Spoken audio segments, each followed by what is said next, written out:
Shalom saudara-saudara yang dikasihi oleh Tuhan. Ketika saudara diajak untuk melayani Tuhan, maka apa yang terpikir oleh saudara? Berapa banyak orang ketika diajak untuk melayani, yang pertama-tama yang mereka pikirkan adalah diri mereka sendiri. Misalnya mereka berkata, saya tidak punya kemampuan, atau saya tidak ada waktu. Semuanya saya. Saudara, sebenarnya, apakah pekerjaan Tuhan sangat bergantung kepada saya? Atau sangat bergantung kepada Tuhan? Saudara, ketika kita melayani Tuhan, fokus kita bukan kepada diri kita sendiri, tetapi kepada Dia. Karena pekerjaan Tuhan tidak dapat hanya dilakukan oleh diri kita, tanpa Tuhan yang menyertai. Salam jumpa dalam program Tuhan adalah Gembalaku. Saudara, pekerjaan Tuhan itu sangat bergantung kepada Tuhan yang bekerja di dalam pekerjaan Tuhan. Oleh karena itu, saudara, pekerjaan Tuhan bukan saja memerlukan ketekunan orang percaya. Namun, saudara, orang percaya itu sendiri harus bertumbuh imannya di dalam Tuhan. Saudara, kita tidak dapat memisahkan secara absolut antara pertambahan jiwa-jiwa yang diselamatkan dengan pertumbuhan iman daripada gereja. Namun saudara-saudara, kita pun tidak bisa menjadikan pertambahan jiwa-jiwa sebagai barometer sebuah pertumbuhan. Karena kalau kita perhatikan, ada banyak hamba-hamba Tuhan, para misionari masuk ke daerah tertentu yang sangat sulit. Bahkan sampai mereka pulang ke rumah Bapa, belum ada satu jiwa yang diselamatkan. Atau mungkin ada 1-2 orang diselamatkan. Dan mereka sudah meninggalkan dunia ini. Namun saudara, bukan berarti apa yang mereka kerjakan sia-sia. Karena 1 jiwa pun yang diselamatkan, itu adalah pekerjaan Tuhan yang sangat dahsyat. Saudara, mari kita membaca firman Tuhan dari Kisah Rasul pasal 16 ayat 1-5. Paulus datang juga ke Derbe dan ke Listra. Di situ ada seorang murid bernama Timotius. Ibunya adalah seorang Yahudi dan telah menjadi percaya. Sedangkan ayahnya seorang Yunani. Timotius ini dikenal baik oleh saudara-saudara di Listra dan Ikonium. Dan Paulus mau supaya ia menyertainya dalam perjalanan. Paulus menyuruh menyunatkan dia karena orang-orang Yahudi di daerah itu.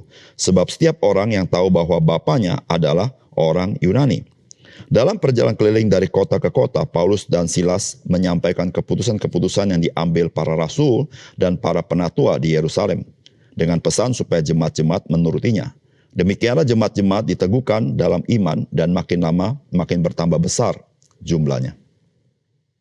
Saudara yang dikasihi oleh Tuhan, ketika Rasul Paulus sampai di Derbe dan di Listra, maka ia berjumpa dengan seorang muda yang bernama Timotius. Dia adalah keturunan Yunani Yahudi, yaitu ayahnya adalah seorang Yunani, tetapi ibunya seorang Yahudi. Dan Alkitab mencatat bahwa Timotius dikenal baik di Listra dan di Ikonium. Saudara, Rasul Paulus, saya percaya sangat terkesan dengan seorang Timotius, meskipun tidak dijelaskan di sini. Sehingga Rasul Paulus mau mengajak Timotius menemani Paulus di dalam perjalanan misinya. Saudara, dikenal baik itu penting di dalam kita melayani Tuhan. Karena jikalau kita tidak dikenal baik, semakin kita melayani, kita kemungkinan menjadi batu sandungan bagi orang lain. Namun saudara-saudara, orang-orang Yahudi sana tahu bahwa ayahnya dari Timotius adalah seorang Yunani. Sedangkan kita tahu orang-orang Yahudi sangat menekankan mengenai sunat, dan Paulus menyuruhkan Timotius disunat. Saudara, apakah pesan firman Tuhan bagi kita? Yang pertama, saudara, kita harus mengusahakan mengurangi penghalang-penghalang di dalam pelayanan kita, agar pelayanan utama kita dapat dilakukan sebaik-baiknya. Firman Tuhan berkata begini, Timotius ini dikenal baik oleh saudara-saudara di Listra dan Ikonium. Dan Paulus mau supaya ia menyertainya dalam perjalanan. Paulus menyuruh menyunatkan dia karena orang-orang Yahudi di daerah itu, sebab setiap orang tahu bahwa bapaknya adalah orang Yunani. Saudara, dalam pelayanan kita pasti ada banyak penghalang-penghalang. Namun saudara, ada penghalang-penghalang yang sanggup kita eliminir, kita kurangi. Nah saudara, kita perlu kurangi itu supaya pelayanan kita menjadi efektif. Saudara, Rasul Paulus menyuruh Timotius disunatkan. Karena orang-orang Yahudi tahu bahwa Timotius itu bapaknya adalah orang Yunani. Saudara, ketika Paulus menyuruh Timotius disunatkan, bukan berarti Rasul Paulus menyandarkan keselamatan kepada sunat sebagaimana orang-orang Yahudi, tidak.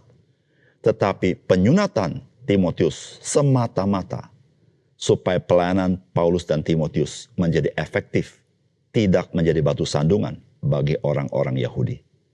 Saudara, ini namanya pelayanan. Menjadi sama dengan orang lain meskipun tidak sama. Saudara, Tuhan Yesus pun melakukan hal yang sama. Saudara, Tuhan Yesus ketika menyembuhkan orang-orang Yahudi yang sakit, maka Tuhan selalu berkata, jangan kasih tahu orang lain. Saudara, mengapa demikian? Karena Tuhan tidak ingin orang-orang Yahudi mempunyai konsep yang salah mengenai Mesias, yaitu Mesias sesuai ekspektasi mereka, tetapi tidak sesuai dengan misi Yesus Kristus. Sehingga saudara, jikalau orang-orang Yahudi punya ekspektasi yang berbeda, maka pelayanan Tuhan Yesus sangat sulit sekali untuk mengembalikan mereka kepada maksud kedatangan Tuhan Yesus.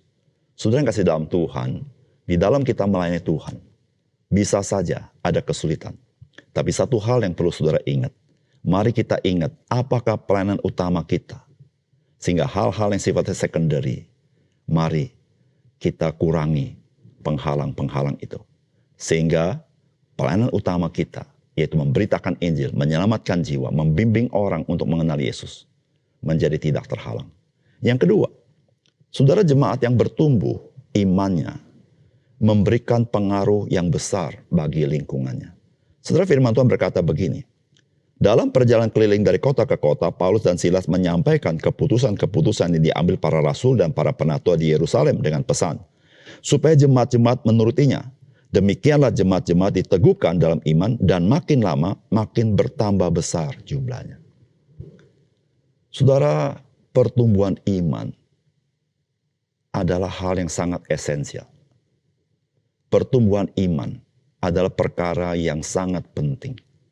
Pertumbuhan iman memiliki kekuatan yang sangat besar di dalam kehidupan seorang percaya. Namun seringkali hal ini yang tidak selalu dipertimbangkan kita sebagai orang Kristen. Saudara, Rasul Paulus, dia menyampaikan pesan dari apa yang telah diputuskan di Yerusalem terkait dengan orang-orang non-Yahudi yang percaya kepada Tuhan Yesus. Mereka tidak diwajibkan untuk disunatkan. Saudara, saya percaya berita ini merupakan berita yang sangat melegakan orang-orang non-Yahudi Kristen. Sehingga saudara, mereka menjadi semangat. Mereka punya konsep yang benar. Dan saudara, iman mereka bertumbuh ketika diajar firman Tuhan. Saudara, Alkitab berkata, mereka memberikan pengaruh yang besar kepada lingkungannya. Saudara, lingkungannya tentu orang-orang non-Yahudi. Saudara, bagaimana mereka mendengar kesaksian orang-orang dalam hidupnya. Dan bagaimana kekristenan itu sebenarnya. Sehingga membuat mereka tidak ada batasan yang begitu kuat seperti tembok. Tetapi mereka membangun jembatan untuk orang-orang yang di luar Kristus bisa menyeberang masuk, mengenal Kristus. Saudara yang kasih dalam Tuhan, pertumbuhan iman sangat penting. Karena dengan pertumbuhan iman, kita mempunyai cara berpikir Kristus yang benar. Bukan hanya cara berpikir Kristus yang benar, kita punya sikap hati yang benar kepada orang lain. Yaitu sikap hati yang murah hati, sikap hati yang mau terima orang lain, sikap hati yang mengasihi, sikap hati yang caring kepada orang lain. Saudara, bukankah hal itu memberikan dampak yang besar supaya orang mengenal Kristus? Saudara, iman adalah kekuatan Allah yang bekerja di dalam hidup kita. Sehingga iman yang bertumbuh, itulah mengubah hidup kita. Bukan karena iman, tetapi karena Tuhan yang bekerja melalui iman itu. Oleh karena itu, saudara yang kasih dalam Tuhan, jikalau engkau ingin hidupmu berdampak bagi orang lain, satu-satunya jalan adalah mari bertumbuh dalam imanmu. Karena iman yang Tuhan berikan kepada kita, iman yang hidup. Iman yang melakukan pekerjaan Tuhan. Mari saudara, kita bertumbuh di dalamnya. Mari kita berdoa. Bapa surga, terima kasih untuk kebenaran firman Tuhan.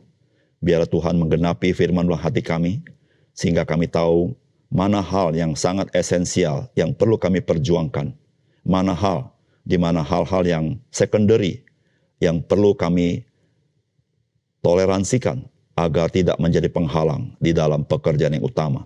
Dan berikan kami pertumbuhan iman, berikan kami kesungguhan di dalam kami ikut Tuhan, membaca firman, menghidupinya, sehingga iman kami memberikan dampak kepada orang lain.